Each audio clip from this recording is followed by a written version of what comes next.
Yo, what's going on, guys? Welcome back to the channel. Today we're breaking down UFC 294, putting my official picks in for 294. I will be live tonight as of Friday. It is about 11:20 right now when I'm recording this. So by the time it comes out, it'll probably be noon or so, something like that. I will be live tonight, probably about midnight. Stay tuned for that. It's going to be a good stream. I can't wait for it. We got 13 fights. Let's make our official picks right now. And it's a really, really good card. I can't wait for 9 o'clock. I can't wait to watch these fights. It's going to be super fun. First, we're fighting Bruno. So first, we're talking about Bruno Silva versus Shera Magomedov. Bullet. This is an interesting one because Bullet, his competition hasn't been great. Bruno Silva, as we know, went to distance with Alex Pereira, eating everything he threw at him. And some part of me says that Bruno Silva's toughness and durability is something to watch out for in this fight, that he might be able to survive the early onslaught. But it also makes me think, because he's going to be there to be hit, I don't know if he's going to be able to withstand the punishment that Bullet throws at him. So I like Magomedov in this one. I actually think it goes longer than people think it's going to go. But I have Magomed probably by, it's going to be by finish either way. But probably be second or third round. I'm picking second round. Next we have Jinu versus Victoria Dudova. Victoria Dudova is just better. I know we haven't seen a whole lot from her, but she's just better. I think she wins by decision. I think she beats up Jinu. I think Jinu comes out of the first round. Comes to start the first round. She comes out very, very tough. She comes out very fast. But I think Victoria, as the fight goes on, she's going to start to pull away. I like Victoria Dudova in that one. And then we have Nathaniel Wood versus Muhammad Naimov. I like Nathaniel Wood. I think Nathaniel Wood gets it done by decision. I think his footwork and his movement really, really helps him in this fight because he's not going to stand still. I think if he comes in on a straight line, then he's probably going to get beat up a little bit. But as long as he's cutting those angles and getting in, getting out, Nathaniel Wood wins this fight.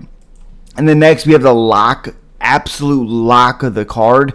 Ashul Jolby versus Mike Breeden. Mike Breeden, of course, on a 3-fight losing streak, and of course he fucking missed weight because he's unprofessional. Jolby by anything he wants, but I think Jolby by TKO or KO or by submission finish. Either way, Ashul Jolby wins this fight. Mike Breeden gets absolutely mollywopped. All those Mike Breeden followers out there that are rooting for him, what are you rooting for?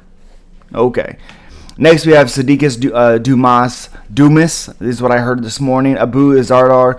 I don't think Dumas is very good. I don't think Abu Azardar is great. I didn't think he looked great in his last one, but he's also been suspended for 2 years because of PEDs.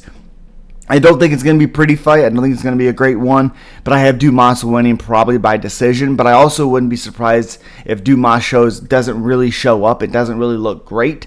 So this is kind of a toss-up for me, but I'm going to go Dumas. I think he's going to use his length a little bit more. I think he's going to do better if the fight gets a little dirtier.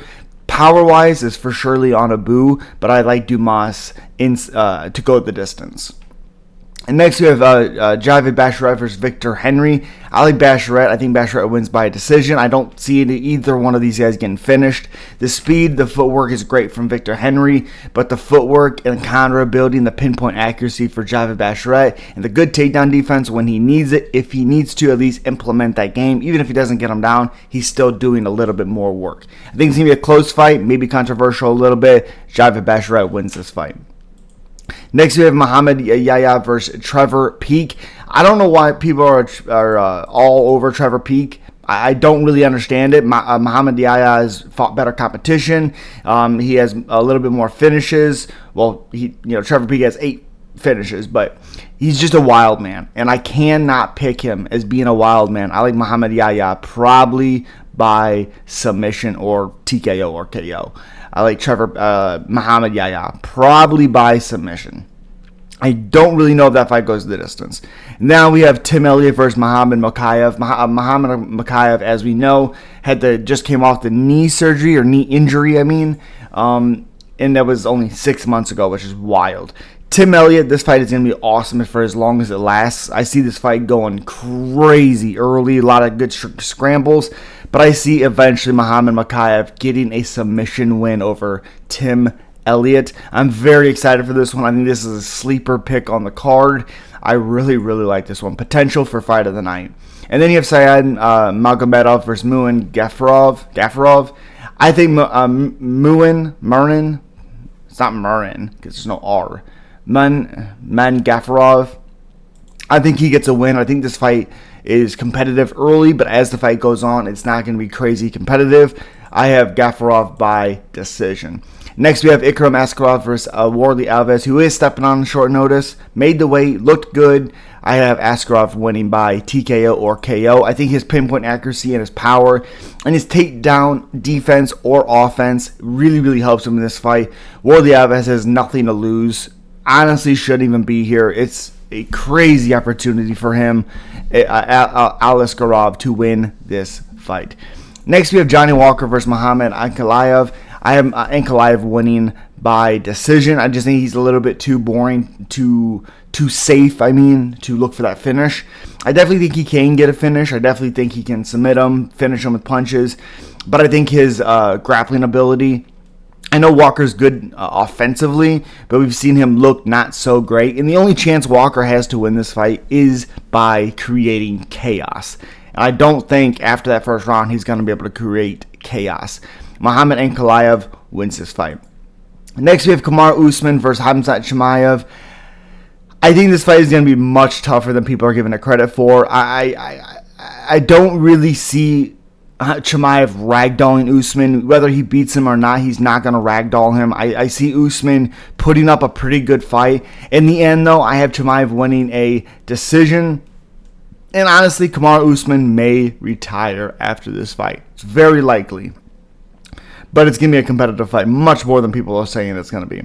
Next, we have Islam Makhachev versus Alexander Volkanovski 2. This is an interesting one. I think Volk wins this fight. I think he gets the job done. I think that first fight, I actually just rewatched it at like 2, 3 o'clock this morning, and I didn't think it was as close as I remember it being. I remember it being 3-2 Islam Makhachev, but realistically, I could see where judges scored 4-1 for Makhachev. Now, that doesn't mean some of the rounds weren't close, because a lot of the rounds were close with Alexander Volkanovski leading, and then Islam getting that control time and his back and threatening for the last minute or so of a round.